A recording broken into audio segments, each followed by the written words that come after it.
साथियों नमस्कार। साथियों, जैसा कि आपको पता है कि इस समय छात्रों को लेकर के एक मामला गरमाया हुआ है, जिसमें मुद्दा है एसएससी का एग्जाम। जैसा कि आपको पता होगा कि एसएससी स्टाफ सिलेक्शन कमीशन कई तरह के एग्जाम कराता है, लोअर ग्रेड से लेकर के हायर ग्रेड तक, जिसमें अभी हाल फिलहाल में उसने एसएससी फेज 13 का एग्जाम कराया था।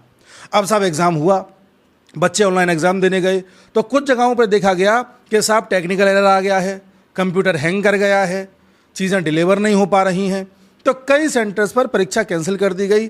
बाहर बच्चों ने देखा कि भाई पोस्टर लग गया है कि यहाँ पर परीक्षा स्थगित की जाती है, कैंसिल की जाती है। हुबली हो, पवन गंगा हो, ऐसे न जाने कितने ऐसे सेंटर्स थे जहाँ पर छात्रों को पेपर नहीं देने दिया गया। अब साहब एक छात्र जब पेपर देने जाता है तो अपने घर से अपने पैसे खर्च करके 200 किलोमीटर, 300 किलोमीटर, 500 किलोमीटर तक की यात्रा करके जाता है। एक दिन पहले पहुँचता है, रात को रुकता है, होटल का खर्चा देता है, खाने पीने का खर्चा देता है। अगले दिन जब एग्ज़ाम के हॉल में पहुंचता है तो पता चलता है कि परीक्षा कैंसिल हो गई। इस पूरी प्रक्रिया में अगर वो मिनिमम 200 किलोमीटर भी चल रहा है तो उसके मिनिमम 2000 रुपये खर्च हो जाते हैं, क्योंकि रुकना भी है, खाना भी है, आना भी है, जाना भी है। अब साहब ये बताइए कि एक गरीब आदमी जिसके पास इतने पैसे नहीं होते कि वो 2000-3000 यूं ही खर्च कर सके, उसका क्या? पेपर तो कैंसिल हो गया, स्थगित हो गया, लेकिन अब उस बच्चे की मानसिकता का क्या जिसको ये लग रहा था कि उसकी तैयारी अच्छी है और इस बार वो निकाल लेगा?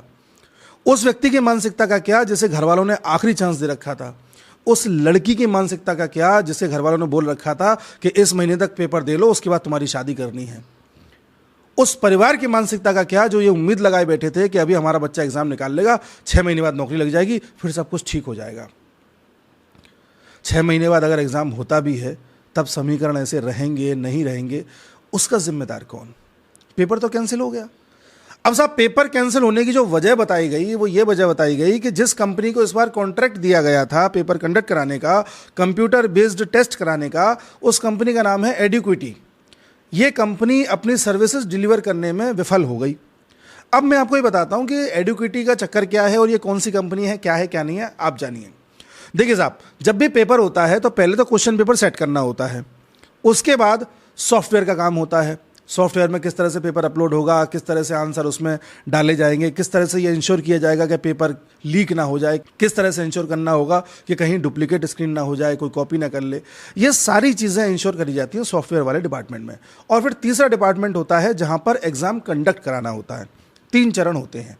तो साहब पेपर सेट करना, सॉफ्टवेयर में उसको पूरी तरह से सिंक्रोनाइज करना और फिर पेपर कंडक्ट कराना, ये तीनों काम अलग अलग वेंडर्स भी कर सकते हैं, अलग अलग कंपनीज भी कर सकती हैं, कोई एक कंपनी भी कर सकती है।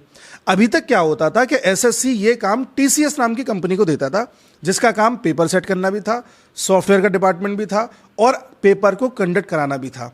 आपने कई ऐसे एग्जाम दिए होंगे जिसमें आप जाते हैं तो विशेष कॉलेज में, कहीं पर किसी लैब में आपका पेपर होता है जहाँ पर हाई सिक्योरिटी होती है और आपको ये विश्वास दिलाया जाता है कि आप हर तरीके से सिक्योर हैं। जनरली इस तरह के एग्जाम टीसीएस कराता था। साहब टीसीएस को इस बार ये कॉन्ट्रैक्ट दोबारा से रिपीट करके नहीं दिया गया, क्योंकि इसका कॉन्ट्रैक्ट की जो समय सीमा थी वो खत्म हो गई थी, दोबारा देना था, तो इस बार एडुक्विटी को दिया गया। टीसीएस पूरे कॉन्ट्रैक्ट के जो पैसे लेता था, पेपर बनाने का काम भी उसी का था, सॉफ्टवेयर का काम भी उसी का था, पेपर कराने का काम भी उसी का था। इस पूरे प्रोसेस में 450 करोड़ रुपए टीसीएस लेता था। अब साहब ये तो काफ़ी महंगा पड़ रहा था। इस बार जब वेंडर के लिए बोली लगी तो इसमें एडुक्विटी ने बोला कि हम साहब पेपर बनाना और सॉफ्टवेयर का काम नहीं करेंगे, हम पेपर कंडक्ट करा देंगे, लेकिन हमारी कॉस्ट है 273 करोड़। तो साहब एसएससी को लगा ठीक है, ये कॉस्ट बेनिफिट रेशियो है, इसमें कर देते हैं। अब साहब टीसीएस में एक पॉजिटिविटी ये थी कि उसके अपने सेंटर्स थे, हाईली प्रोफेशनल सेंटर थे जहाँ पर वो एग्ज़ाम कराता था। एग्ज़ाम के कुछ क्राइटेरियाज़ हैं जिनको वो फुलफ़िल करता था कि साहब आसपास शोर नहीं होना चाहिए, कोई ऐसा स्थल नहीं होना चाहिए जहाँ पर बच्चों को किसी तरह की कोई दिक्कत हो रही हो, तमाम तरह की चीज़ें देखी जाती हैं। तो टीसीएस उनको फुलफ़िल करता था। अब एडुक्विटी का दिक्कत ये आ रहा था कि पेपर तो ये करा पा रहा है, कोई दिक्कत नहीं है, बट इसके पास खुद के सेंटर ही नहीं है। अब पता चला कोई बच्चा है बिहार का, पेपर देने जा रहा है केरल, कोई बच्चा है यूपी का, पेपर देने जा रहा है लद्दाख में, कोई बच्चा है गुजरात का, पेपर देने जा रहा है मणिपुर में। तो इतने दूर क्यों जाना पड़ रहा है? क्योंकि आसपास में सेंटर उपलब्ध ही नहीं करा पा रहा। तो एडुक्विटी ने क्या किया, रातों रात सेंटर खड़े किए। कहीं पता चला खेत के बीचों बीच में कोई बिल्डिंग टाइप की है तो उसे सेंटर बना दिया, कहीं पता चला कि साहब कोई 3 मंजिला मकान है तो नीचे वाले मंजिल में पेपर करा लेते हैं, और पता चला ऊपर वाली मंजिल में शादी हो रही थी जिसमें नाच गाना सब हो रहा था। कहीं पर पता चला कोई दुकान है छोटी सी, उसी को सेंटर बना दिया। मतलब टोटली इनफॉर्मल, एक तरीके से अनप्रोफेशनल प्रैक्टिसेस एडुकेटी ने करी, जिससे न सिर्फ परीक्षा कॉम्प्रोमाइज होने का डर था, बल्कि परीक्षा हैंग भी हो गई, कंप्यूटर हैंग भी हो गए, बच्चे पेपर दे ही नहीं पाए। अब इसका जिम्मेदार कौन? आप कहोगे साहब कंपनी फेलियर है, कंपनी नहीं डिलीवर कर पाई, इसमें किसका क्या दोष? साहब ये जो एडुकेटी नाम की कंपनी है, सन 2000 में बनी थी, इस पर 2020 में भी यही आरोप लगे थे कि ये पेपर ठीक से कंडक्ट करा नहीं पाते हैं, और इसको कई एग्जाम्स में बैन भी कर दिया गया था। लेकिन समय के साथ इसने कमबैक किया और फिर एमपी में पटवारी का पेपर कराया, एमबीए में सीईटी का पेपर कराया, और न जाने ऐसे कई पेपर इसने करा लिए। ठीक है साहब, कई जगह पे बैन भी था, कई जैसे हाई कोर्ट के पेपर होते हैं उसमें ही बैन था। एक बार खबर आई थी कि और भी ऑफिसर लेवल के एग्जाम होते हैं उन सभी से इनको बैन किया गया था। ठीक है साहब, लेकिन अभी तक इसको एसएससी ने बैन नहीं किया था। तो इस बार एसएससी को लगा जब हमने उसको बैन नहीं किया, और जिन्होंने बैन किया वो भी परमानेंट नहीं था, और एसएससी को ये भी लगा कि जो मिनिमम क्राइटेरियाज हैं इनका भी एक क्राइटेरिया होता है, इनका भी एक टेक्निकल स्कोर होता है। अगर वो टेक्निकल स्कोर अचीव कर लेते हैं तो एलिजिबल हो जाते हैं कि साहब आप बोली लगाइए और एग्जाम करा सकते हैं। तो ये जो एलिजिबिलिटी टेस्ट होता है या टेक्निकल जो स्कोर हासिल करना होता है, वो इस कंपनी ने हासिल कर लिया था। एसएससी ने इसको पहले से बैन किया नहीं था, और जिन्होंने किया था समय के साथ वहाँ भी इसने कमबैक कर लिया। तो इस बार एसएससी को लगा कि इसी को कॉन्ट्रैक्ट दे देते हैं, सस्ता पड़ रहा है। बट वो ये भूल गया कि इस बार तुम क्वेश्चन पेपर बनाने का कॉन्ट्रैक्ट किसी और वेंडर को दे रहे हो, सॉफ्टवेयर का कॉन्ट्रैक्ट किसी और वेंडर को दे रहे हो, और पेपर कराने का कॉन्ट्रैक्ट तुम किसी और वेंडर यानी एडुकेटिव को दे रहे हो।